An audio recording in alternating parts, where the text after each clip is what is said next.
সামনে রেখে আমাদের প্রোগ্রামটা হবে 6 আগস্ট। এই যে আমরা যে কর্মসূচিটি ইতিমধ্যে আপনাদের কাছে আমরা প্রেরণ করেছি, আমরা পাঠিয়েছি, আপনারা নিশ্চয়ই পেয়ে গেছেন সেই কর্মসূচিটি।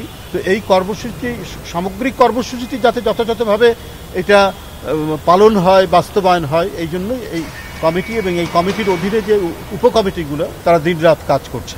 এটা প্রথম বর্ষপূর্তি, আমাদের এই জাতির অনেক অর্জনের মধ্যে এটি একটি অর্জন। আর এই অর্জনের জন্য যারা আত্মহুতি দিয়েছেন, জীবন দান করেছেন, ছোট বাচ্চা থেকে শুরু করে, শিশু থেকে শুরু করে, তরুণ, যুবক, শ্রমিক, রিক্সাওয়ালা, কেউ বাদ যায়নি। তো সুতরাং এই আত্মদানের, এই জীবন উৎসর্গ করি শহীদদেরকে আমাদের স্মরণ রাখতে হবে প্রতিক্ষণে, প্রতি সময়ে। আর বিশেষ করে জুলাই আগস্টে আমাদের বিশেষ সম্মান তাদেরকে দিতে হবে। তাদের প্রতি বিশেষ শ্রদ্ধা এবং সম্মান জানানোর জন্যই বিএনপির পক্ষ থেকে এই কর্মসূচিগুলি পালিত হচ্ছে।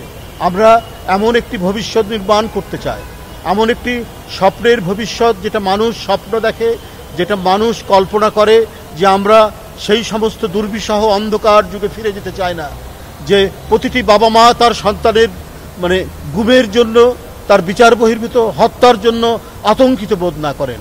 প্রতিটি বাবা মা তার মেয়ে স্কুলে গেছে, কলেজে গেছে, সে ফিরে আসার বিষয়টা নিয়ে আতঙ্কিত বোধ না করেন। আমরা সেই নিরাপত্তাময়, আমরা সেই প্রত্যেকের যাতে সুস্থির নিরাপদ জীবন নিশ্চিত হতে পারে, সেই কারণেই আমাদেরকে কাজ করতে হবে। তাই এই শহীদদেরকে আমাদের সব সময় মনে রাখতে হবে এবং তাদেরকে মনে রেখেই আমাদের সামনের কাজগুলো করতে হবে।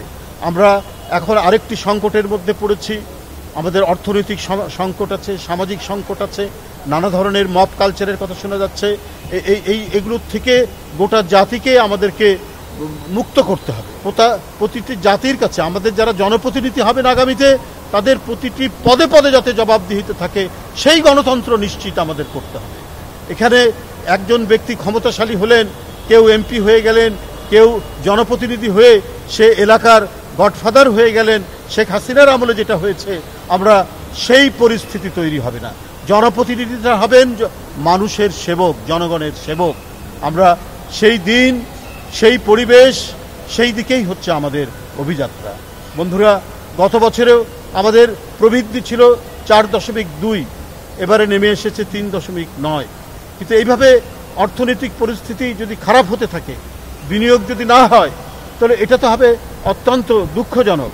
সুতরাং অন্তর্বর্তীকালীন সরকার যিনি আছেন, তাকে অর্থনৈতিক বিষয়টা দেখতে হবে। আমরা বলেছি আমরা সরকারের যে ত্রুটি বিচ্যুতি আছে সেটা সমালোচনা করব, কিন্তু যে কয়দিন তারা আছেন তারা যাতে এদেশের মানুষের কল্যাণে, এদেশের মানুষের সামগ্রিক উন্নতি এবং তাদের উন্নত ভবিষ্যৎ নিশ্চিত করার জন্য তারা কাজ করে যাবেন। এই জন্য প্রয়োজনীয় সংস্কার শেষে নির্বাচন দিতে হবে এবং সেই নির্বাচনটি অবশ্যই যৌক্তিক সময়ের মধ্যেই সেটা দিতে হবে, যে কথাগুলি আমরা এর আগে বলেছি। এবং ইতিমধ্যে প্রধান উপদেষ্টা ডক্টর মোহাম্মদ ইউনূস এবং বিএনপির ভারপ্রাপ্ত চেয়ারম্যানের সাথে বৈঠক হয়েছে। এই বৈঠকের পরবর্তীতে গোটা দেশের মধ্যে মানুষের আবারও আশাবাদ জেগে উঠেছে যে না, আমরা একটি ভালো ভবিষ্যৎ নির্মাণ করার জন্য যাচ্ছি। যাই হোক বন্ধুরা, আমি আর কথা বাড়াতে চাই না। আমরা আশা করব আমরা যাতে বিএনপির পক্ষ থেকে যে পালন কমিটি যেটা করা হয়েছে এবং আমাদের যেটা লক্ষ্য, সেই লক্ষ্য পূরণের জন্য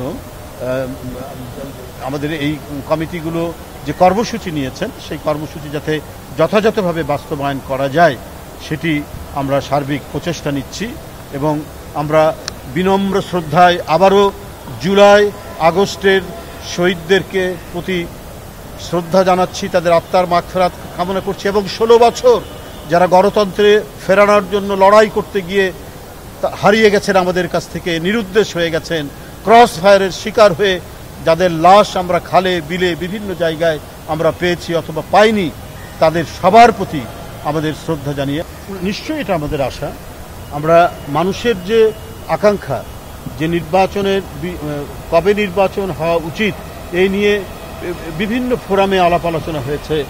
দেশের অধিকাংশ মানুষ যে প্রত্যাশা করে, যে আকাঙ্ক্ষা ধারণ করে, সেই আকাঙ্ক্ষারই প্রতিফলন ঘটবে নির্বাচনের তারিখ নির্ধারণের ক্ষেত্রে এবং নির্বাচনের ঘোষণার মধ্যে দিয়ে।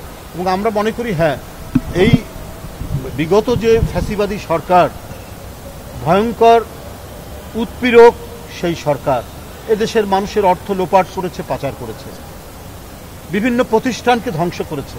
যে সকল প্রতিষ্ঠানগুলো গণতন্ত্র নির্মাণের জন্য অত্যন্ত দায়িত্বশীল, যেমন নির্বাচন কমিশন, যেমন আরও বিভিন্ন ধরনের যে সমস্ত প্রতিষ্ঠান ছিল, সেগুলোকে তারা ধ্বংস করেছে। এমনকি গণতন্ত্রের জন্য একটা বড় প্রতিষ্ঠান হচ্ছে মিডিয়া হাউস, মিডিয়া, সেই মিডিয়াকে তারা একচ্ছত্র এবং তাদের কথা বলার জন্য একটি কি বলে যে অনুগত মিডিয়া তৈরি করার চেষ্টা করা হচ্ছে, যেটা আপনারা নিজেরাই ভুক্তভোগী। আপনারা নানা সময়ে সত্য কথা বলার জন্য নিপীড়িত হয়েছেন, নির্যাতিত হয়েছেন। আমরা এখানে যারা দাঁড়িয়ে আছি তারা অধিকাংশই আমরা কারাগারে গেছি।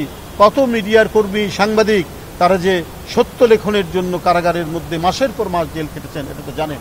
তো এগুলো প্রতিষ্ঠান তারা ভেঙে ফেলেছিল, যাতে মানে প্রকৃত গণতন্ত্র না আসে, ফ্যাসিবাদের এক দুর্বিষহ এবং হিংস্র রূপ যাতে সবসময় থাকে, মানুষ যাতে শেখ হাসিনা এবং তার দলকে ভয় করে, সেই রকম একটি কালচার, সংস্কৃতি তিনি নির্মাণ করেছেন। আমরা সেই দিকে যেতে চাই না। তো আমরা মনে করি আমাদের এখনো জনগণের আস্থা আছে, সবারই আস্থা আছে। মানুষের কল্যাণে এবং গণতন্ত্রের স্বার্থে ডক্টর ইউনূস সাহেব তিনি কাজ করবেন, অন্তর্বর্তীকালীন সরকার সেটি কাজ করবেন এবং যতটা সম্ভব যে নির্ধারিত সময়ের কথা বলেছি তার মধ্যে তিনি অবাধ সুষ্ঠু নির্বাচন দিয়ে যে জনপ্রতিনিধিরা যারা জনগণের কাছে জবাবদিহি করবে সেই ধরনের ব্যবস্থা তিনি করে যাবেন।